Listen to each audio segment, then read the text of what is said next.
Hello everyone. Today we are going to see a basic topic from the artificial intelligence, that is first search. So let us study about this. So after completion of this topic, students will be able to understand what is BFS. Then they will be able to solve the different examples. They will be also able to explain the pseudo code for BFS, and they will be able to explain applications of BFS. So as we search for the different destinations or the different restaurants or cafes, how they are getting searched. So for that we are using this method, and how this method is used, that we are going to see now. So before that, let us see first what is graph traversal technique. Because this BFS or DFS, that is breadth first search or depth first search, is coming under this graph traversal technique. There are other techniques also, but basically we are going to see first this, and then we will try to focus on the other ones. So here, uh,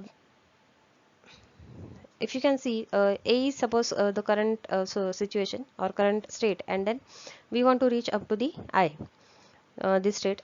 So then how the graph will be traversed, or how the which path will be selected for this. So that is nothing but the graph traversal. That means visiting a node. So this is visiting, selecting a node and visiting a node, and then go on exploring it and reach up to the goal state by exploring the different nodes. So as you can see, from this A we can go to D, then to E, and then D to I, so that we can reach up to the goal. So this is nothing but the graph traversal, visiting one particular node, then explore, go to the next state, again explore the next state, and again explore the next state. So the way in which this will be explored, so there are two techniques, so either breadth first search or depth first search. So today we are going to see now breadth first search algorithm. So basically, this is not using any known information, so that's why this is called as uninformed search. Also it is called as blind search or blind technique, or also it is called as root forced technique, because we are selecting one particular node as a root, and then we are going on exploring, so that's why it is called as root forced technique. This can be implemented with the data structure Q, which is based on the principle of FCFS. So it will be having the two ends. From one end we are going to insert it, and from other end we are going to remove the elements from the queue. And this is a optimal solution for any given problem, because we are exploring all the states, and that's why this is the optimal solution. Now let us see the example of the breadth first search algorithm. So you can see a diagram here in which we are going to visit the different nodes, as well as we are going to explore the different nodes. So let us start with this particular node A. To solve this particular problem, we will need one queue.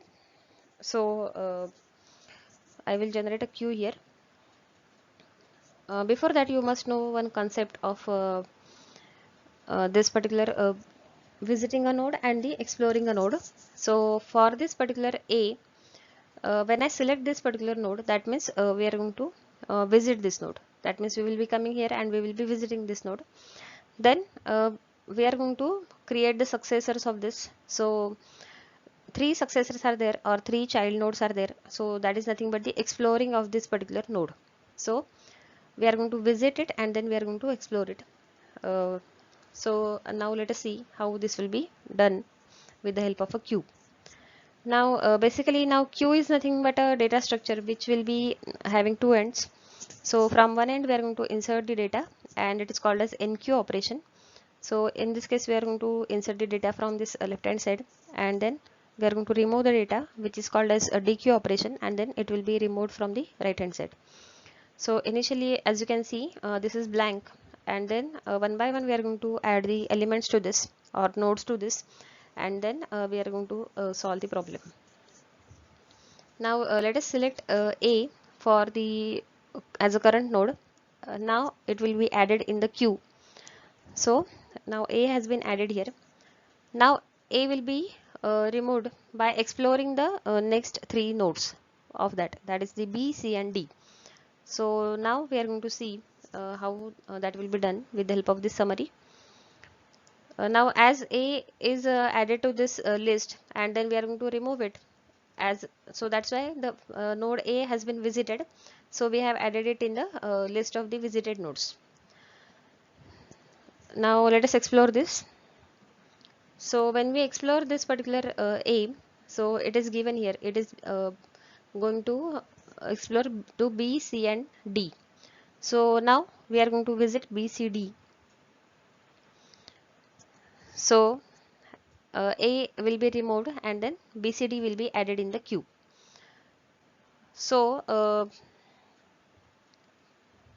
B is selected, C is selected and D is selected. That means we have visited B, C, D. So those will be added in the list of these visited nodes. So B, C, D is added here. Now we are going to dequeue this particular B. So one by one we are going to explore the nodes in the queue. So let us select the first one, that is B. So B came first in, that's why we will remove it first. So when we remove this B, we will have to explore it. So if you see in the diagram, F and G are the two child nodes of the B. So that will, when we will remove it, then it will be giving word to the F and G, or it is explored to F and G. That's why they are added in this queue. So B is removed, C shifted, D shifted by one shift, and then F and G are added here. Now after this we want to dequeue this particular C. But for C, if you can see, there is no child node or there is no successor. So it will be just removed as it is, and then remaining elements of this queue will be shifted by one value. So D is coming here, F is coming here, and then G is coming here. Then the next node selected for the exploring is D. So we will have to dequeue this and then we will explore it. So the D has been removed, and for D, if you can see, there are two successors, E and H. So E and H are added in this particular queue. So D is removed and E and H are added here. Now after this we will dequeue this particular F. So for F you can see there is no child node, so it will be removed as it is, and the remaining ones will be shifted by one space. Then for G also there is no child node, so it will be also removed and it will be printed, and E and H will be shifted by one value. So after this, now the node is E, you can see. Now you can see E and H are sorry, F and G are visited. Also E and H are visited. So those will be added in this visited nodes, that is F, G, E, H. So from this level also we have added all the nodes into the visited nodes. Then after this, now we are going to explore E. So when we remove this E, E is giving birth to the J and I. So that's why these two will be added in this particular queue. So H will be shifted here, J and I will be added in the queue by NQ operation. Now H will be removed, that means we are going to dequeue this. So as there is no child node for this H, that's why just remove it, and none of the element will be added here. Similarly, now we want to go for the exploring the next state, that is J and I. But for J and I, we don't have any child nodes, so initially the J will be removed and it will be dequeued, and similarly I will be removed. And in this way, if you can see, J and I are also in the visited nodes now.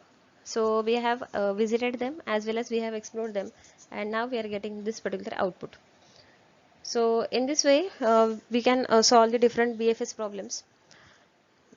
So in this BFS now, if you can see, we are going initially for visiting A, then exploring A, then visiting B, C, D, and exploring B, C, D, and then exploring F, G, E, H, and then J, I. So if you see, we are going here level by level. So this was level 0, this was level 1, then level 2, then level 3. So it is going breadth-wise. That's why it is called as breadth-first search. So we can get optimal solution with the help of this algorithm, as none of the state is missed, uh, and it will be visited at any one point of time, and then it will be explored. So there is no chances of missing any of the node. So that's why this particular algorithm will always give us the optimal solution.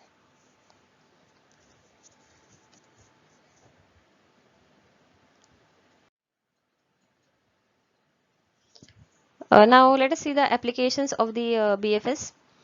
Now, as I told you, as we search for the different destinations, or on the GPS, or the we are searching the cafes or restaurants. So there, this kind of algorithm will be used. So these are the typical applications where you can see the GPS system. Also, some networking sites can be seen.